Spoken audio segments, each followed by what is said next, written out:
EMEET C980 Pro 3-in-1 webcam specifically designed and optimized for professional quality video streaming, calling, conferencing. Combine high-definition 1080p HD video camera, 4 omnidirectional mics, and 2 speakers whose unique design is rarely on the market.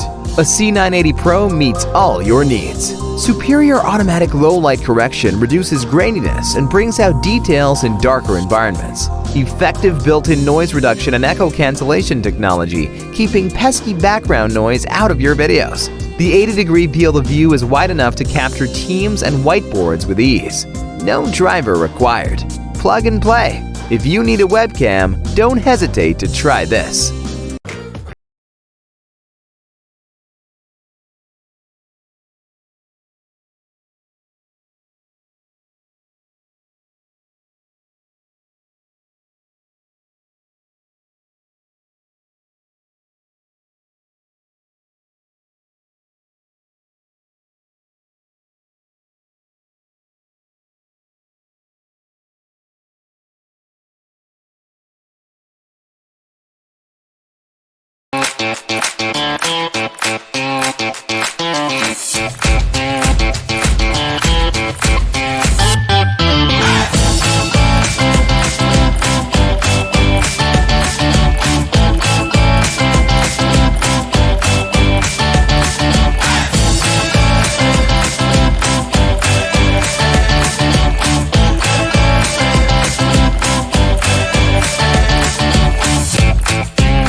Hi, Tiny.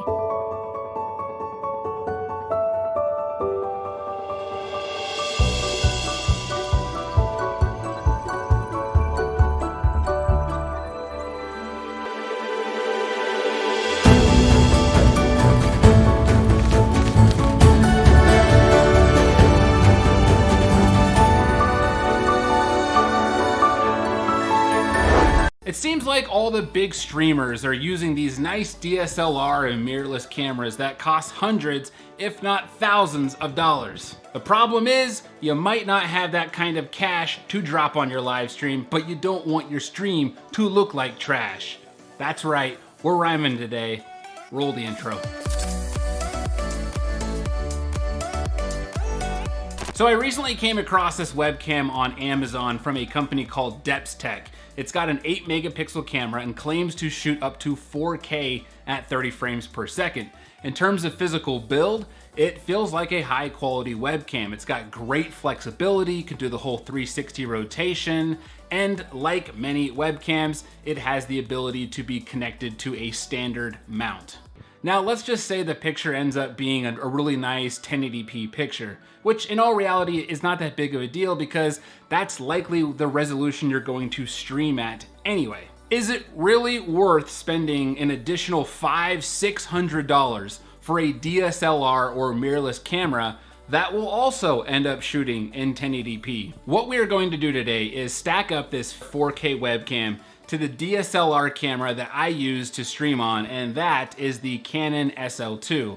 And since we're talking cameras, for further reference, you are looking at me right now through the Canon M50, and I'm using some softbox lighting to light up this beautiful face.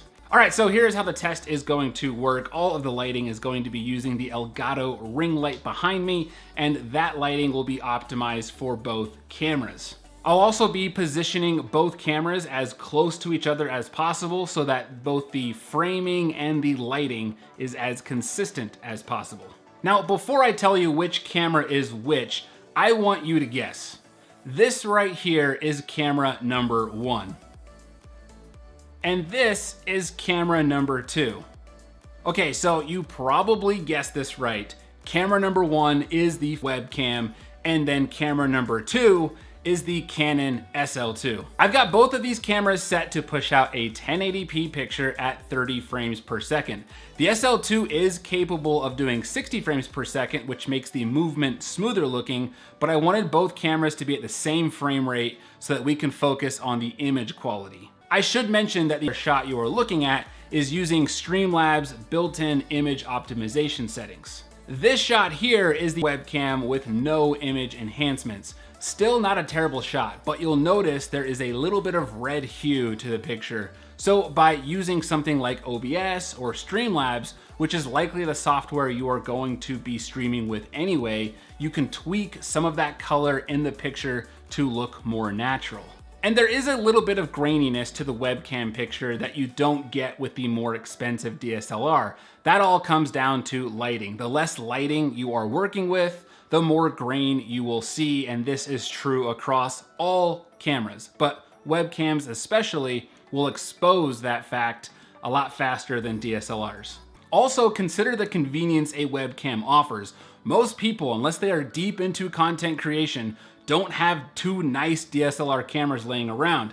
That means if you are using your DSLR camera for other stuff like making YouTube videos or just general photography, you've got to go through the hassle of setting up and taking down your expensive camera equipment every time you stream. With a webcam, you plug it in and it never moves. What do you think? Is there enough of a difference between the two to justify the extra expense when it comes to streaming? My name is Brandon Hassler, and this is Tech Audit TV.